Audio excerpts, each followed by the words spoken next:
सभी को नमस्कार। करियर फर्स्ट चैनल पर आप सबका स्वागत है। आज का डिक्टेशन लिखने के लिए तैयार रहें। Ready, start.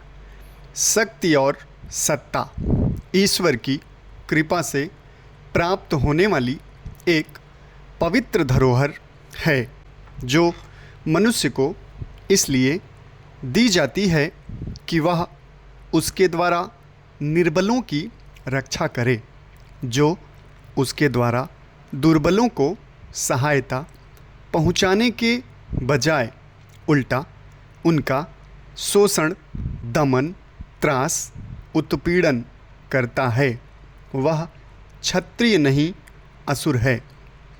सामर्थ्य का आसुरी उपयोग करना उस महाशक्ति का प्रत्यक्ष अपमान है और इस अपमान का फल वैसा ही भयंकर होता है जैसा महाकाली से लड़ने वाले महिषासुर आदि का हुआ था।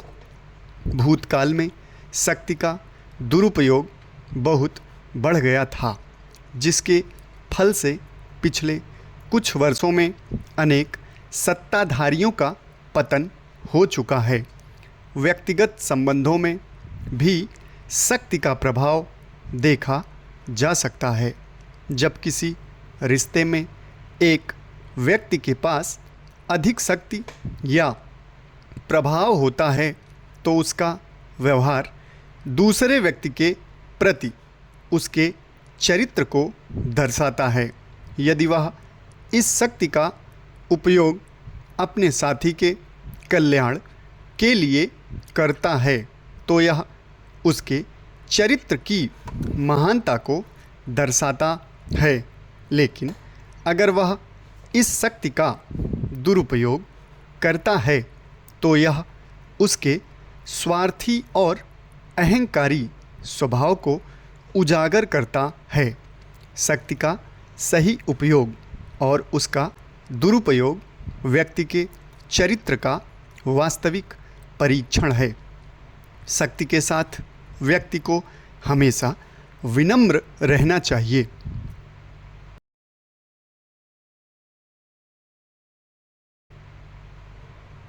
विनम्रता व्यक्ति के चरित्र को सुदृढ़ बनाती है और उसे सही दिशा में शक्ति का उपयोग करने की प्रेरणा देती है। शक्ति के प्रयोग में नैतिकता का पालन करना अत्यंत आवश्यक है। नैतिक मूल्यों के बिना शक्ति का दुरुपयोग होना निश्चित है। व्यक्ति को अपनी शक्ति के प्रति जवाबदेह होना चाहिए। जब व्यक्ति अपने कार्यों के परिणामों के प्रति जवाबदेह होता है तो वह शक्ति का सही उपयोग करता है। लगभग सभी मनुष्य प्रतिकूल परिस्थितियों का सामना कर सकते हैं, लेकिन व्यक्ति के चरित्र के परीक्षण के लिए उसे शक्ति प्रदान करके देखिए।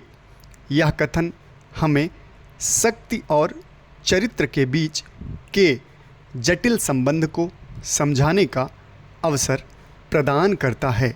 शक्ति किसी व्यक्ति के भीतर छिपे हुए गुणों और दोषों को उजागर करती है।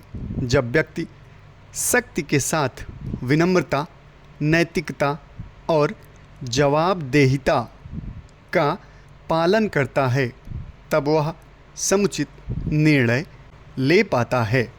इतिहास और वर्तमान समय दोनों में ऐसे उदाहरण हैं जिन्होंने यह सिद्ध किया है कि शक्ति का सही उपयोग ही वास्तविक चरित्र का परिचायक है। अंततः शक्ति का वास्तविक उद्देश्य समाज का कल्याण और विकास होना चाहिए, न कि व्यक्तिगत लाभ और स्वार्थ सिद्धि। जो व्यक्ति अपनी शक्ति को इन उद्देश्यों के लिए उपयोग करता है वही चरित्र का धनी माना जा सकता है। व्याख्या किसी निश्चित समय पर प्रचलित होती है। समाप्त। धन्यवाद। आप सब इसका ध्यानपूर्वक ट्रांसक्रिप्शन करके अपनी गलतियों को सुधारें और अब प्रतिक्रिया हमें ज़रूर दें। बहुत बहुत धन्यवाद।